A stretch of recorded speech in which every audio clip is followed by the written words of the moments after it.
¿Qué tal? Mi nombre es Alfredo Taborga y me siento muy honrado de estar aquí para poderles hablar sobre los nuevos riesgos que existen en la nueva realidad que estamos viviendo. Me atrevo con confianza a decir que hoy los ciberataques son los nuevos desastres. En un mundo que está altamente interconectado, me atrevo a decir que la única forma de tener seguridad total es vivir fuera de línea. Sin embargo, pues esto no es posible, ¿no? Nadie se imaginaría hoy vivir no interconectado. Hace algunos ayeres, cuando inicié yo mi carrera, hablábamos de la necesidad de tener un sitio de disaster recovery, estar preparados para pues, los desastres naturales, los huracanes que azotan nuestro país todos los años, los temblores que parecen también estarse volviendo tradición, las sequías, inundaciones, granizadas, etcétera. Aquellas cosas que podían afectar la operación de nuestro negocio y del data center. El día de hoy nos enfrentamos además a una amenaza creciente, el ransomware. Esta amenaza parece haber llegado para quedarse. Algunos expertos al inicio de la pandemia de COVID-19 aseguraban que no había una sola pandemia operando o avanzando en el mundo, sino que teníamos una pandemia, decía las Naciones Unidas, paralela, que se llamaba ransomware y ciberataques. Solamente en los primeros 3 meses del año pasado, el crecimiento de este tipo de riesgo, de este tipo de ataques, creció arriba del 1000%. Las empresas empezaron a sufrirlo en carne propia. Aquello que solo le pasaba a un amigo de un amigo, comenzó a ser algo que pasaba todos los días y a todas las instituciones. Y es ahí donde, como industria, empezamos a hablar de un término que es ciberresiliencia. ¿Qué significa en realidad ser ciberresiliente? Como en todos estos términos, hay millones de explicaciones o de significados. Pero ¿qué es realmente? La ciberresiliencia es aquella habilidad que tienen las empresas y las instituciones para salir, pues diría yo, triunfantes, si es que puede ser uno triunfante después de un ataque, no solamente al proteger la información de forma exitosa, sino también la operación de la institución o el negocio y sobre todo proteger la reputación de la empresa. En un mundo donde los periodicazos han sido sustituidos por tweets y por escándalos en redes sociales, ninguna empresa se puede dar el lujo de ser la empresa a la que se le señale como la empresa que fue atacada o cuya información fue robada. ¿Por qué manejar esta ciberresiliencia se vuelve importante? Todos tuvimos que salir y mandar a nuestros empleados a trabajar desde casa hace año y medio. Y esta es una realidad que parece haber llegado para quedarse.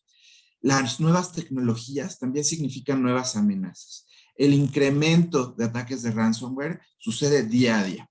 Y también estos ataques se centran en la tecnología crítica. ¿Qué lo hace más fácil? Pues cuando operamos nuestro negocio con tecnología que está vieja o una falta de entrenamiento. Platicando con un analista financiero hace un par de semanas, él decía que una cultura de seguridad no nace en el data center, sino que se tiene que construir en conjunto, desde el top management de la empresa hasta el último de los empleados, porque solo así podemos intentar blindar mejor nuestra compañía.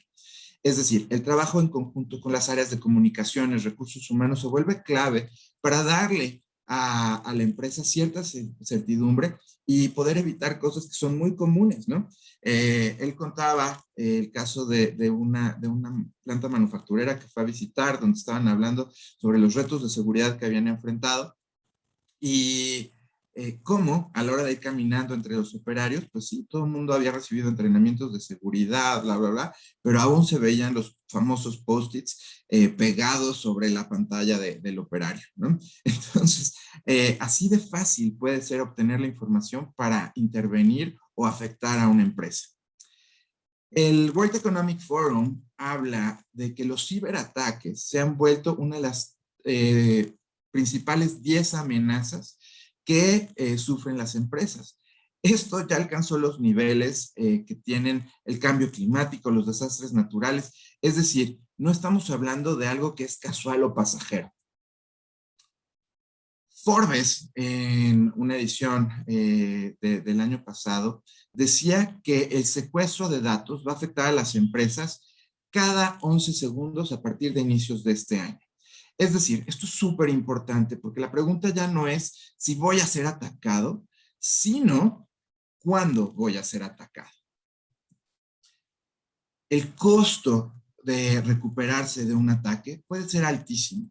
Como decía yo, no se trata solamente del espacio en el que estamos fuera de línea, de los momentos en que podemos dejar de atender a nuestros clientes porque estamos bloqueados o hemos sido encriptados, sino también aquel costo de la percepción y el respeto que puede significar o puede tener mi marca. Cada 11 segundos. De todas las empresas que han sido atacadas, 36% decidió pagar a los estafadores.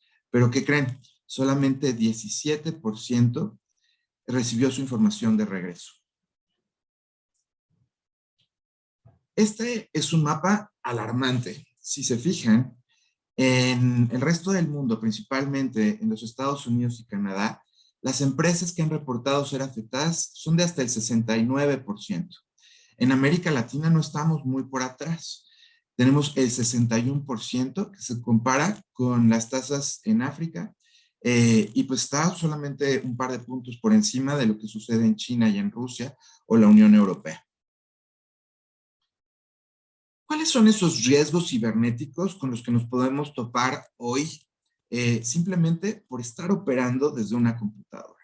Por un lado, aquellas amenazas que desgraciadamente se han vuelto tradicionales, que es el robo cibernético y el ataque cibernético. Pero tenemos también amenazas emergentes, como la ciberdestrucción, es decir, aquellos ataques que se van directamente contra el almacenamiento de nuestra información, y también la ciberextorsión, comúnmente conocido como ransomware. Las amenazas que el ransomware trae se han vuelto a un punto, o han llegado a un punto, donde, como les decía yo, han superado ya las desgracias que dejaban los ataques naturales. Y el decir, yo tengo un antivirus, o yo tengo un firewall, o ¿saben qué? Pues yo tengo respaldos, yo tengo un sitio de disaster recovery, o de recuperación en caso de desastres. La realidad es que no nos deja tranquilos, o no debería dejar a nadie tranquilo, porque ¿qué es lo que están haciendo estos hackers? Los hackers normalmente navegan en los sistemas de nuestra organización durante al menos 6 meses antes de que se realice el ataque. Esto les permite intervenir primeramente que nada los respaldos de los cuales podría yo recuperarme. Es decir, así tuviera yo mis cintas almacenadas en una bóveda, probablemente durante 6 meses esté yo almacenando cintas que se van a volver inservibles. Lo que dicen los grandes expertos como IDC es que la única forma de estar 100% seguro, de tener un respaldo del cual poder recuperarnos, es tener una bóveda aislada, es decir, una bóveda, como decimos en la industria, con un air gap, es decir, un espacio de aire que no necesariamente tiene que ser físico, pero que se debe crear asegurando que aquellas copias que se mueven hacia la bóveda, pues realmente sean confiables, puedan ser utilizables y por supuesto tenemos que analizar muy bien qué información estamos mandando allá, porque solamente nos va a dar para poder tener los datos o la información más crítica. Es decir, no se trata de hacer un nuevo sitio de recuperación en caso de desastre, ni replicar toda mi infraestructura en otro lado. Esto se trata, me gusta decir a mí, de crear algo como una caja negra. Aquella caja negra que en los accidentes de avión pues preserva lo último, los últimos registros. Es decir, aquello que necesito para recrear la información o a aquellos que les gusta la mitología, algo que se parezca más a un ave fénix, ¿no?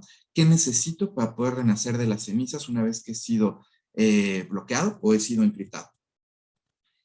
En caso de que no hayan seguido las noticias últimamente, el problema ha sido tan grande que esto se volvió un tema de conversación en las últimas cumbres realizadas, ya sea en el Grupo de los 7, el Grupo de los 8, y el presidente Biden confirmó que íbamos a o iba a tener el gobierno americano una respuesta no militar, pero sí habló de que le habló al empresariado de la necesidad que teníamos de generar una respuesta y estar preparado para este tipo de ataques. Ahora, dándole doble clic a lo que les decía yo sobre el sitio de Disaster Recovery, pues la realidad es que hay grandes diferencias, pero la principal es aquella que ya les mencioné. Una estrategia de ciberresiliencia es aquella que me permite aislar la información. De tal forma que si yo recibo o al empezar mi día encuentro una pantalla como esta en mis computadoras o en mis sistemas, pues pueda yo recuperar. Casos hay millones y basta hacer una búsqueda en Google para encontrar los casos como los de Honda o los de Garmin. Pero la realidad es que esta idea de que estos ataques le sucedían solamente a los grandes corporativos y a las grandes empresas, pues es realmente un error. El día de hoy no hay empresa pequeña o chica que no lo haya sufrido o esté sufriendo. ¿Cómo se ve un ataque? Porque muchos hablamos de, bueno, ¿qué sucede cuando recibo ese pantallazo que les mostré? La realidad es que en el día 1, este es un caso real, el caso de Hydronorsk, se encriptaron 500 servidores y 2.700 PCs. Es decir, 35,000 empleados quedaron fuera de poder accesar los sistemas de la información y todas las plantas en los Estados Unidos y en Europa tuvieron que cerrar. El día 2 se trató de tener una respuesta y lo que se le pidió a los empleados, imaginen esto, fue apagar todos sus equipos, incluyendo sus teléfonos celulares, y alertar a todos los proveedores y clientes. Imagínense lo que fue eso. Ya acercándose al día 7, la respuesta que se decidió tener fue imprimir todos aquellos archivos que se podían recuperar para poder desconectar los servidores. Y se le pidió a los empleados que se movieran a operar su negocio desde sus teléfonos y su mail personal. Imagínense el riesgo que tiene además en temas de seguridad. Se empezó a operar de forma manual para poder pagar las nóminas y poder facturar. Entre el día 8 y el 160 se intentó reconstruir. Es decir, se creó un espacio aislado donde se empezó a construir los sistemas, se comenzaron a construir los sistemas desde cero. Después de 3 o 4 semanas se pudo retomar la operación de las PCs en los Estados Unidos, pero esto tuvo un costo brutal, no solamente para la empresa, sino también para los empleados que tuvieron que trabajar horas extras. La recuperación real se dio hasta después del día 160 y los ejecutivos habían quedado agradecidos de que el costo había sido solo de $60 millones, de los cuales solo recuperaron 3.6 a través de su póliza de seguros. Entonces, campañas como phishing, campañas como exploit, pues crean vulnerabilidades. Y con esas hemos aprendido a vivir a lo largo de las últimas décadas. Pero yo les quisiera hacer la siguiente pregunta. ¿Se sienten cómodos y están listos para para afrontar un ataque de ransomware? La realidad es que si ustedes no tienen un acercamiento a la seguridad, donde se contemple no solamente la seguridad de la información, la seguridad informática, poderse recuperar en caso de desastres, pero adicional, una bóveda de recuperación en caso de ataques de ransomware, su estrategia de seguridad sigue estando coja. Esta bóveda de recuperación les va a permitir pues tener ese DNA que requiere la empresa para recuperar lo que nosotros llamamos el pulso del negocio. ¿Cómo funciona esto? Pues se va a trabajar en conjunto con ustedes la información de la cual la empresa se puede recuperar para regresar y poder volver a operar cuando todo lo demás se ha perdido. Es decir, regresando a mis analogías, la realidad es que esto es como el último bote salvavidas del Titanic, ¿no? ¿Qué información voy a poner ahí para poder regresar y volver a operar y verme pues menormente afectado? Es de esa información vital en cada una de las industrias a las que ustedes pertenecen. Estos hackers tienen identificados cuáles son esos registros o esa información de la cual se van a ir a apoderar. Entonces, sin extenderme mucho más, les quiero hacer una invitación a que las preguntas pues nos las hagan por el chat. El team de Dell Technologies está listo para contestarlas y les dejo esta pregunta antes de despedirme. ¿Están o no preparados para resistir un ataque cibernético con toda la sofisticación que tienen hoy en día? Les agradezco muchísimo el tiempo. Mi nombre es Alfredo Taborga. Me pueden encontrar en alfredo.taborga@dell.com y con eso me despido y agradezco a IDC por darme la oportunidad de venir a hablar sobre este tema. Muchísimas gracias.